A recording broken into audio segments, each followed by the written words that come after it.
Shalom Bapak Ibu Saudara dalam berkat mengasihi di dalam Allah. Marilah kita berdoa sebelum membaca dan merenungkan firman Tuhan.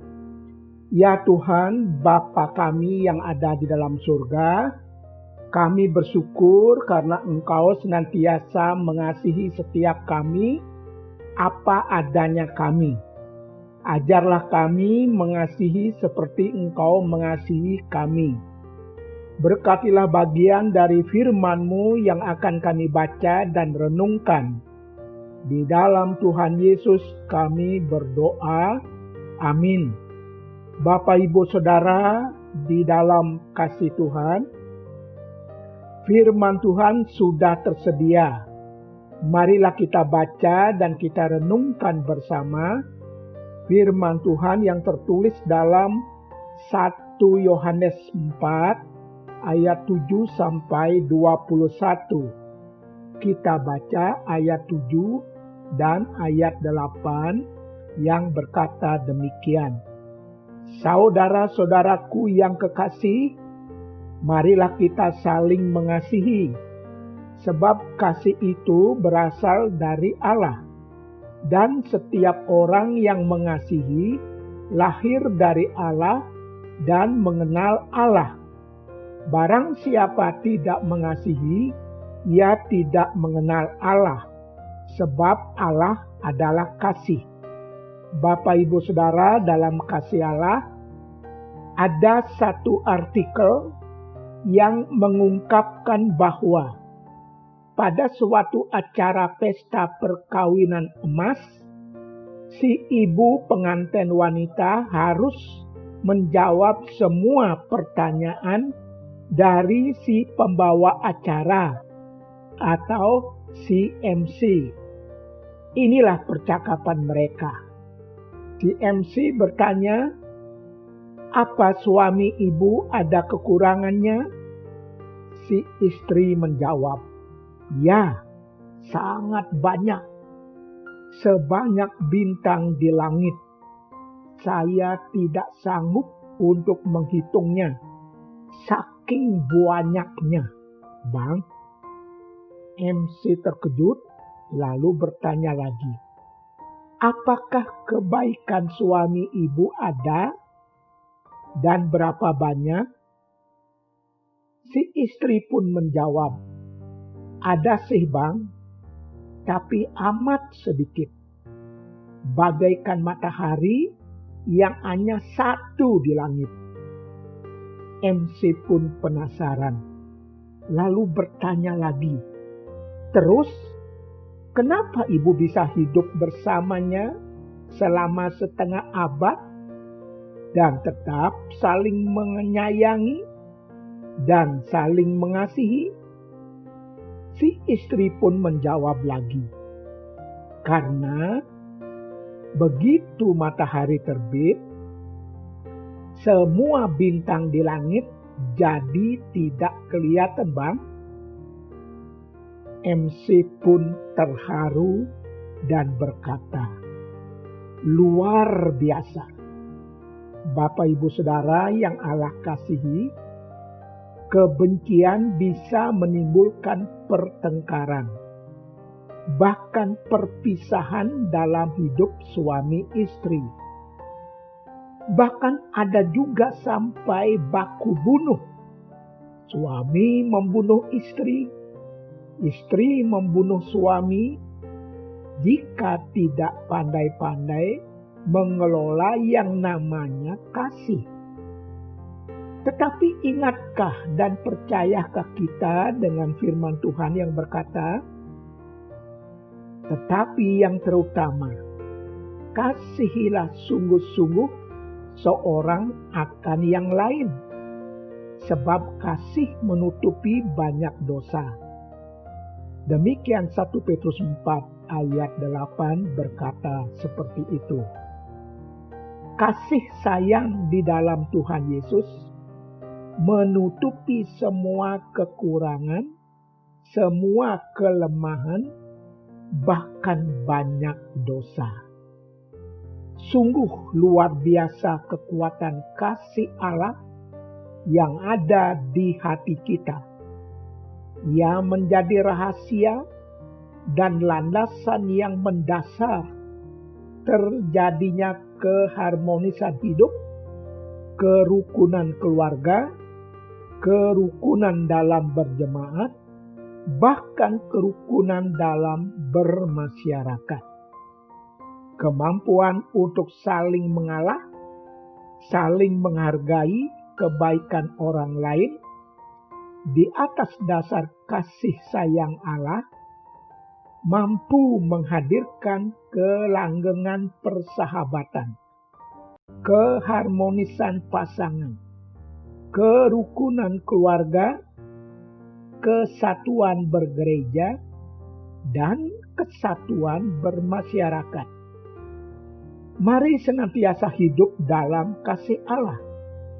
Mari lakukan segala pekerjaan kita dalam kasih Allah. Seperti yang diminta oleh firman Tuhan, lakukanlah segala pekerjaanmu dalam kasih. 1 Korintus 16 ayat 14. Bapak Ibu Saudara dalam kasih Allah, Allah sedemikian lebih dulu mengasihi kita dengan kasih-Nya yang sempurna, yang melenyapkan ketakutan kita atas hukuman dosa, yaitu maut, kematian kekal. Di atas dasar kasih Allah itulah kita mesti hidup saling menyayangi, saling mengasihi. Benar sekali firman Tuhan berkata, di dalam kasih tidak ada ketakutan. Kasih yang sempurna melenyapkan ketakutan. Sebab ketakutan mengandung hukuman, dan barang siapa takut, ia tidak sempurna di dalam kasih. Kita mengasihi karena Allah lebih dahulu mengasihi kita. 1 Yohanes 4 ayat 18-19 berkata seperti itu.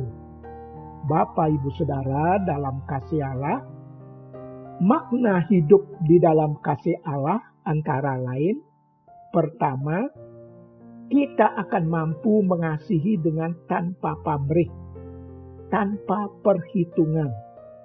Firman Tuhan berkata, apabila kamu mengasihi orang yang mengasihi kamu, apakah upahmu? Bukankah pemungut cukai juga berbuat demikian? Matius 5 ayat 46. Pemungut cukai mengasihi orang karena ada maunya. Kasihnya tidak tulus, tidak murni, ada embel-embelnya. Kedua, kita mengasihi sebagai bentuk ungkapan syukur untuk melayani Tuhan. Firman Tuhan berkata, selagi dicobai dengan berat dalam pelbagai penderitaan, sukacita mereka meluap, dan meskipun mereka sangat miskin, namun mereka kaya dalam kemurahan. 2 Korintus 8 ayat 2. Sukacita kita akan meluap sebagai tanda bahwa kita mendapat kesempatan untuk melayani sebagai respon kita terhadap kasih Allah atas diri kita. Yang ketiga, kita terus belajar untuk hidup lebih dekat kepada Tuhan. Sampai kita mampu menyatakan pengakuan kita seperti yang dinyatakan dalam firman Tuhan. Siapakah yang akan memisahkan kita dari kasih Kristus? Penindasan atau kesesakan? Atau penganiayaan? Atau kelaparan atau ketelanjangan? Atau bahaya atau pedang? Roma 8 ayat 35 berkata demikian. Kualitas kasih kita kepada Allah teruji ketika kita menghadapi berbagai masalah dalam hidup ini. Bapak, Ibu, Saudara, dalam kasih Allah, jika kita hidup mengasihi Allah, mestinya itu berarti kita juga hidup mengasihi sesama kita. Itu menunjukkan kita satu tujuan dengan Allah, bahwa Allah sangat mengasihi dunia ini agar tidak binasa. Hidup kita mesti menjadi alat kesaksian Allah melalui berbagai wujud kasih kita. Mari kita baktikan hidup kita semasih mendapat kesempatan dari Allah. Masa pandemi COVID-19 ini menjadi kesempatan yang begitu berharga, di mana masyarakat menghadapi berbagai dampak dalam aspek kehidupan ini. Sesederhana apapun, sekecil apapun yang dapat kita lakukan, itu sangat berarti bagi sesama kita dan wujud dari kesaksian imani kita. Tuhan memberkati. Amin. Marilah kita berdoa. Ya Allah, karuniakanlah kepada kami kemampuan untuk mengasihi-Mu dan mengasihi sesama kami, seperti Engkau mengasihi diri kami dan mengasihi dunia ini. Di dalam Tuhan Yesus kami berdoa. Amin.